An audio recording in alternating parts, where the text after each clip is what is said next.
تو جی میں انٹروڈیوس کرا دیتی ہوں آپ کو. ہمارے ساتھ آج اسٹوڈیوز میں یوگی نعیم موجود ہیں. جلدی سے ان کی طرف چلتے ہیں. السلام علیکم, کیسے ہیں آپ؟ وعلیکم السلام جی, میں ٹھیک ہوں الحمدللہ.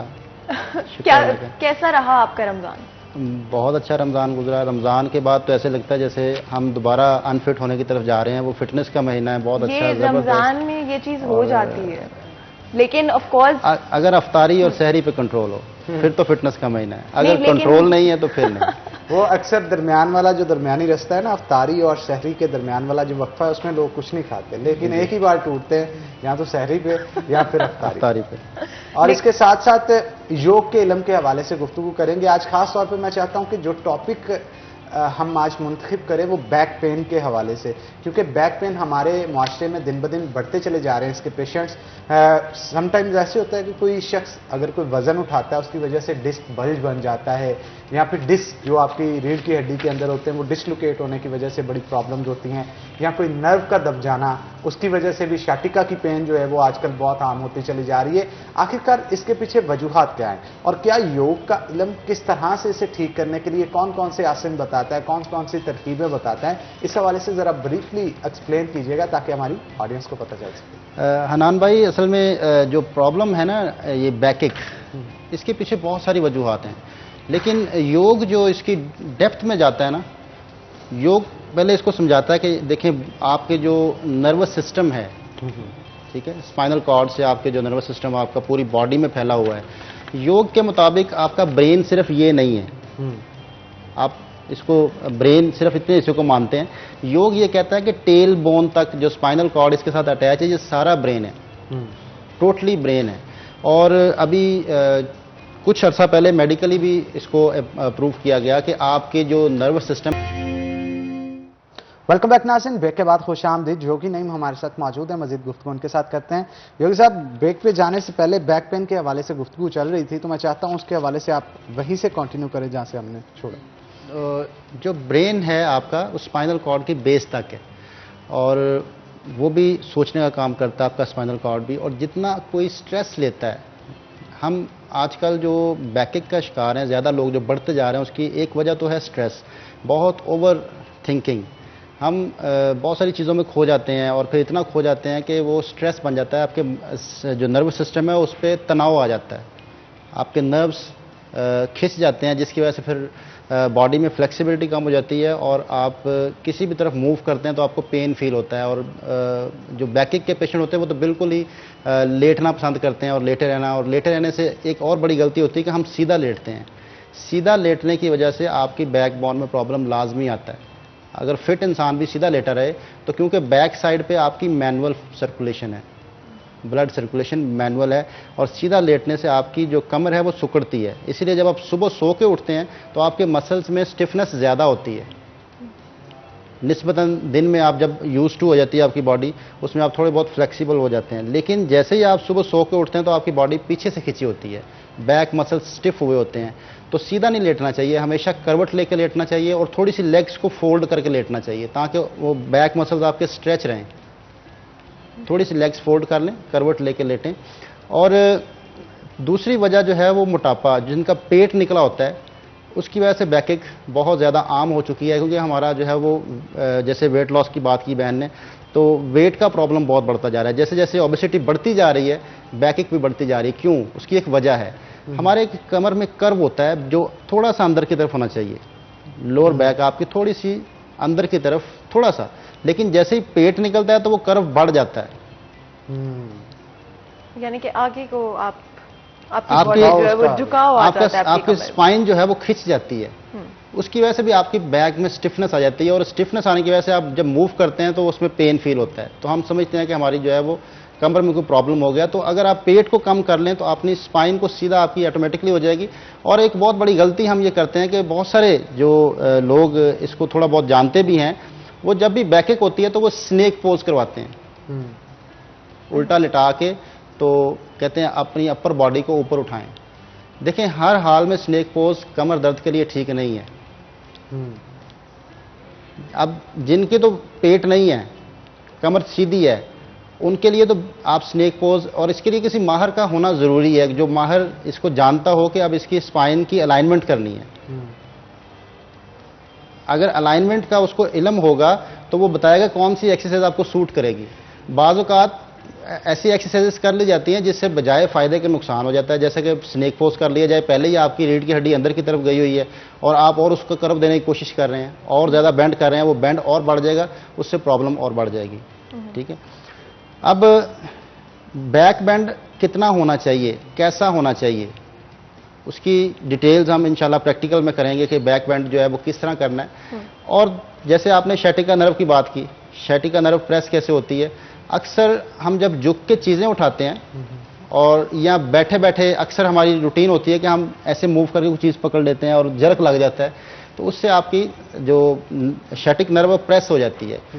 L4 L5 کے درمیان سے گزرتی ہوئی نرو جو آپ کی تھائز تک آتی ہیں, اور جو سیکرم کی وجہ سے پھر لیگ پین بھی سٹارٹ, لیگ پین, اور یہ سائڈ پہ بھی ہو سکتی ہے اور نیچے بھی ہو سکتی ہے. لازمی نہیں کہ صرف سائڈ پہ ہی آپ کے شیٹک نرو ہو, یہ بیک پہ بھی شیٹک نرو کے آپس میں اٹیچمنٹ ہے. اٹ ڈیپینڈس کہ کمپریس کون سی ہوئی ہے. ٹھیک ہے. سیکرم کے جو نیچے 3 موہرے آپ کے ہیں سیکرم کے, اس سے اس کا تعلق آپ کے پھر پیر تک جاتا ہے. جو لمبر تک تو آپ کے جو نروز ہیں وہ آپ کے گھٹنے تک آتے ہیں. تھائز میں پرابلم آ سکتا ہے. جن کے صرف شیٹک نرو تھائی تک پریس فیل ہوتی ہے پین, ان کے L5 L4 میں پرابلم ہوتا ہے. اور جن کے نیچے پاؤں تک جاتی ہے ان کے نیچے سیکرم دمچی جس کو کہتے ہیں اس میں پرابلم آ جاتا ہے. ٹھیک ہے. وہ 3 موہرے بہت باریک ہیں, وہاں پرابلم آ جاتا ہے. اور جو ڈسک کی بات آپ نے کی کہ ڈسک سلپ ہو جانا, ڈسک ہے کیا, پہلے اس کو سمجھنا بھی بہت ضروری ہے. ڈسک سلپ جو ہے وہ 0.1% لوگوں کی ہوتی ہے, 0.1% لوگوں کی, کیونکہ اس کا دنیا میں ٹریٹمنٹ کوئی نہیں ہے. اچھا, دنیا میں ٹریٹمنٹ کوئی نہیں ہے ابھی تک, اس کا دنیا میں کوئی ٹریٹمنٹ ہو ہی نہیں سکا ابھی تک. کیسے؟ ڈسک جو ہے وہ ایک پیکنگ میں لیکوڈ ہے, پیکنگ ہے اس کے اندر لیکوڈ ہے, اور ہر جو آپ کا ورٹیبرا ہے اس کے درمیان میں اللہ نے رکھا ہوا ہے تاکہ جو ہڈیاں آپس میں رگڑ نہ کھائیں. اور اگر یہ لیکیج ہوگی تو بس پھر وہ نیا بنتا ہی نہیں ہے, آرٹیفیشل بن نہیں سکا, وہ رکھا نہیں جا سکتا, وہ بڑا سینسٹیو سا ہے. یہاں تک ہم ابھی پہنچ نہیں پائے, دنیا ابھی یہاں تک پہنچ نہیں پائی. یہ اللہ تعالیٰ نے اس کو, اور یہ اللہ تعالیٰ نے اتنا کمزور لیکوڈ نہیں رکھا ہوا ہے, اس کی پیکنگ بڑی مضبوط ہے. ڈسک سلپ اگر ہو جاتی ہے, نہ آپ ایکسرسائز سے آرام لے سکتے ہیں, نہ آپ کوئی میڈیسن سے اس کو آرام لے سکتے ہیں. اور یہ زیادہ تر لوگوں کو نروس سسٹم کا ایشو ہوتا ہے اور مسکولر پین ہوتی ہے. اس کے لیے پھر آپ تھوڑی بہت ایکسرسائز اگر الائنمنٹ کی سمجھتے ہوئے کر لیتے ہیں تو آپ کی بیک ٹھیک ہو جاتی ہے. آپ نے بات کی کہ موٹاپے کی وجہ سے, اسپیسیفک پوزیشنز میں سونے کی وجہ سے, اس کے علاوہ بھی کوئی ریزنز ہیں جن کی وجہ سے بیک ایک زیادہ ہو جاتی ہے, بیٹھے رہنا یا جن کی آفس بیس جابز ہوتی ہیں؟ جی پوسچر کا بڑا ایشو ہے. ہم لوگ یوں بیٹھتے ہیں. ہاں جی. اچھا, ایسے بیٹھتے ہیں. ٹھیک ہے نا, عام روٹین میں چیئر پہ ہم اس کو ایزی سمجھتے ہیں کہ میں ریلیکس بیٹھا ہوں, لیکن بیٹھنے کا طریقہ یہ ہونا چاہیے کہ آپ کی جو بیک ہے یہ بیک کے ساتھ اٹیچ نہ ہو, کیونکہ پیچھے سے پہلے زمانے میں جو چیئرز ہوتی تھی نا, آپ ان کو دیکھیں تو ان میں سے ہوا گزرتی تھی. جی, وہ بیت کے ساتھ ان کو بنایا جاتا تھا, بیت کی کرسیاں ہوتی تھی اور ان میں سوراخ ہوتے تھے جو پیچھے آپ کی کمر کو ہوا ملتی رہتی تھی. جی, تو جب ہم اس کو بالکل ٹیک لگا لیتے ہیں تو اس سے آپ کا جو اس میں بیک ہے اس کی سرکولیشن بالکل دب جاتی ہے, مسام بند ہو جاتے ہیں. اس میں مسام بند ہونے کی وجہ سے آپ کی سرکولیشن رکنے کی زیادہ چانسز ہوتے ہیں, جس کی وجہ سے پھر آپ کو پرابلم آتا ہے. تو اگر ان چیئرز پہ آپ نے بیٹھنا ہے, صوفہ پہ بیٹھنا ہے, تو اپنی چیئر تھوڑا سا اپنی بیک کو سیدھا رکھیں, اور اکڑنا بھی نہیں ہے. اکڑ کے بیٹھنا بھی غلط ہے, کیونکہ اس سے بیک بینڈ اور ہو جاتا ہے, آپ کی جو شیپ ہے وہ غلط خراب ہو جاتی ہے. صرف سینے کو اٹھا کے رکھیں, اپنے چیسٹ کو اوپر اٹھا کے رکھیں اور سیدھا ایزی بیٹھیں, ریلیکس, اور ٹیک نہ لگائیں. یہ پوسچر. اور دوسری جیسے ہم نے بات کی کہ شیٹیکا نرو جو ہے یہ پریس ہوتی ہے, تو اس کا بڑا آسان سمپل علاج ہے, ہر بندہ اپنے گھر میں خود کر سکتا ہے, کسی کی ضرورت نہیں پڑے گی اور آرام سے نکل جائے گی, اور بہت ایزی ہے. میں اس کو بھی آپ کے سامنے پیش کرتا ہوں. بیٹھ کے ایکسرسائز کرنا, اس میں آپ ایج پہ آ جائیں گے کسی بھی چیئر پہ. یہ تھوڑا سا جو ہے وہ نیچے ہے, تو اس کو ہم اونچا کرنے کے لیے کشن نیچے رکھ لیتے ہیں. صحیح. تو یہ ہونا چاہیے کہ آپ کے یہ لیول ہونا چاہیے, یہ لیول ہونا چاہیے. نی اور تھائی آپ کی ایک لائن پہ ایسے اتنی اونچائی پہ بیٹھنا ہے کہ نی آپ کے لیول پہ آ جائے, اور جو آپ کا ہیل ہے یہ بالکل نی جوائنٹ کے نیچے ہو, بالکل سٹریٹ ہو جائے, یہ ایل بن جائے گا. تو اس میں آپ دوسرے پاؤں کو اوپر لے آئیں ایسے, یہ نی جوائنٹ کے اوپر رکھ لیں اور اس کو ہلکا ہلکا پریس کرنا شروع کریں. جس سائڈ میں پرابلم ہے اس کو اوپر رکھنا ہے. صحیح. اگر رائٹ سائڈ پہ پرابلم ہے تو پھر رائٹ لیگ کو اوپر لے کے آئیں گے. اس کو ہلکا ہلکا یوں پریس کرنا شروع کریں. 15-20 دفعہ آپ اس کو اسٹریچ کر لیں تاکہ تھوڑا سا وارم اپ ہو جائیں یہ والے مسلس. اور اس کے بعد پھر آپ نے کرنا یہ ہے کہ اپنی بازوؤں کو اوپر کھینچتے ہوئے اوپر دیکھیے گا اور اوپر دیکھتے ہوئے آہستہ آہستہ نیچے کی طرف آئیں گے. شروع میں اگر آپ کے ہاتھ یہاں پہ آ رہے ہیں تو آپ یہاں رک جائیں. جن کے پرابلم ہوتا ہے ان کے ہاتھ یہاں تک مشکل سے آتے ہیں. تو آپ کچھ دن کریں گے تو پھر آپ آرام سے جو ہے وہ نیچے ٹچ کر لیں گے. جیسے ہی آپ یہاں پہنچیں تو یہاں رک جائیں. 3-4 لمبے سانس لیں. پھر واپس. یہ اتنا آزمودہ ہے کہ جن کے شیٹک نرو پریس ہے پہلی نشست میں ختم ہو جاتے ہیں. صحیح. اور جو آپ نے ابھی یہ پوز کیا وہ کتنی دفعہ کتنے ٹائم کے لیے؟ اس کو کم سے کم جو ہے وہ 4-5 سانس نیچے لے کے رکنا ہے اور اس کو 10 ٹائم کریں. 10 ٹائم ریپیٹ کریں. اور اگر خالی پیٹ ہو تو زیادہ اچھا ہوگا. اگر پیٹ بھرا ہوگا یعنی کہ مارننگ ٹائمز میں کرنا زیادہ بہتر ہے. زیادہ بہتر ہے. اور اس کا نام ہے pigeon pose. Pigeon pose. Pigeon pose. اور اس کا جو اوریجنل طریقہ ہے وہ ہم میٹ پہ کریں گے. اچھا. اس کا کرنے کا یہ ہمارا اپنا بنایا ہوا ہے. ہم نے اس کو ویریشن تھوڑی سی دے دی تاکہ لوگ آسانی سے کر سکیں. ٹھیک ہے. یعنی کہ بیٹھے ہوئے بھی کیا جا سکتا ہے اور اس کو میٹ کے اوپر اگر آپ کے پاس زیادہ وقت ہو تو میٹ کے اوپر بھی کیا جا سکتا ہے. ایک اور چیز میں آپ سے پوچھنا چاہتی ہوں کہ موبائل استعمال کرتے ہوئے آپ نے دیکھا ہے اس سے بھی پوسچر جو ہے بڑا افیکٹ ہوتا ہے کہ آپ کی نیک جو ہے جھکی رہتی ہے. ایک تو اس میں بڑی غلطی میں بتاتا ہوں کیا ہے. سب سے بڑی غلطی ہے کہ ہم بلنک نہیں کرتے. بلنک نہیں کرتے. اچھا. یوگا اس کے بارے میں یوں کہتا ہے کہ اگر آپ بلنک نہیں کرتے تو آپ کے نروس سسٹم پہ سٹریس آ گئے. آپ کی ایک فائل پھنس گئی. آپ اس میں پھنس گئے, فائل کے اندر کھو گئے. آپ پریزنٹ مومنٹ میں نہیں رہیں گے. موبائل کا استعمال کریں لیکن آپ بلنکنگ کرتے رہا کریں. جیسے ہی آپ بلنک کرتے ہیں آپ کا پیج چینج ہوتا ہے. جیسے بلنک کرتے ہیں آپ کا پیج چینج ہوتا ہے. نئی ایک صاف ورک آپ کے سامنے آ جاتی ہے. ایک نئی سوچ سامنے آ جاتی ہے. آپ کی سوچیں بدلتی رہتی ہیں. آپ ٹھہرتے نہیں ہیں. سوچوں کا ٹھہر جانا یہ نقصان دہ ہے آپ کے پورے نروس سسٹم کے لیے. اگر آپ ایک پوائنٹ پہ رک جاتے ہیں اور آپ اس میں زیادہ ڈیپتھ میں چلے جاتے ہیں تو آپ کے نروس سسٹم نے کھنچ جانا ہے. آپ کی پوری بیک پرابلم آئے گا. مسلس کھنچ جائیں گے. اسٹریس مسلس آپ کے ہارڈ ہو جائیں گے. تو آپ بلنکنگ کو اگر آپ کرنا شروع کر دیں, بہت سارے لوگوں کو ہم نے اس میں بھی آزمایا جن کو نیک پرابلم تھا, یہ اسٹریس مسلز میں اسٹفنس تھی. کچھ لوگ ایسے ہو جاتے ہیں, کندھے اوپر اٹھ جاتے ہیں. تو 5 منٹ کے بعد ریلیکسیشن ان کو پہلی نشست میں ہو جاتی ہے. صرف کیا کرنا ہے, لیٹ جائیں اور آہستہ آہستہ آنکھیں بند کریں اور کھولیں. یہ ایک نیچرل فنکشن ہے بلنکنگ کا. لیکن ہماری اپنی ہی جو ہے وہ حرکتوں کی وجہ سے یہ ہم نے خراب کر لیا. اکثر لوگ آپ نوٹ کیجئے گا بلنک نہیں کرتے, اور جو لوگ بلنک نہیں کرتے وہ بہت زیادہ کھوئے ہوتے ہیں. ان کی موومنٹ سلو ہوتی ہے. ان کو دیر سے بات سمجھ میں آتی ہے. ان کو آپ ایک بات کہتے ہیں وہ کہتے ہیں کیا کہا آپ نے. ایسا بھی بہت سارے لوگوں میں آپ دیکھیں گے. اور کچھ کی تو ایسے بھی ہوتے ہیں کہ انٹینشن کہیں اور ہوتی ہے. جی جی, وہ انٹینشنلی بھی بیزی ہوتے ہیں. دماغ کہیں اور ہوتا ہے اور وجود کہیں اور. اس کا تعلق آنکھ کے ساتھ ہے. بلنک نہیں کر رہے ہوتے. اس کی مثال دیکھیں آپ, جیسے کسی کو دیکھیں کوئی گہری سوچ میں ہوتا ہے تو اس کی آنکھیں تو کھلی ہوتی ہیں. آپ اس کی آنکھوں کے سامنے کچھ بھی کرتے ہیں اس کو سمجھ نہیں آتی. وہ آنکھیں اس کی دیکھ ہی نہیں پاتی. مطلب اتنا کھو جاتا ہے کہ اس کی آنکھ بھی کام نہیں کر رہی ہوتی. فزیکلی پریزنٹ ہوتے ہو لیکن مینٹلی کہیں اور پھر جب آپ اس کو پکڑ کے ایسے ہلاتے ہیں تو وہ کیا کرتا ہے, ایک دم بلنکنگ کرتا ہے. آپ نوٹ کیجئے گا 4-5 دفعہ بلنک کرتا ہے تو پریزنٹ ہو جاتا ہے, پھر وہ حاضر ہوتا ہے. تو اس کا آنکھ کا بلنک کا تعلق بہت ضروری ہے. آپ اگر بیکک سے بچنا چاہتے ہیں تو آپ اپنے نروس سسٹم کو ریلیکس رکھیں.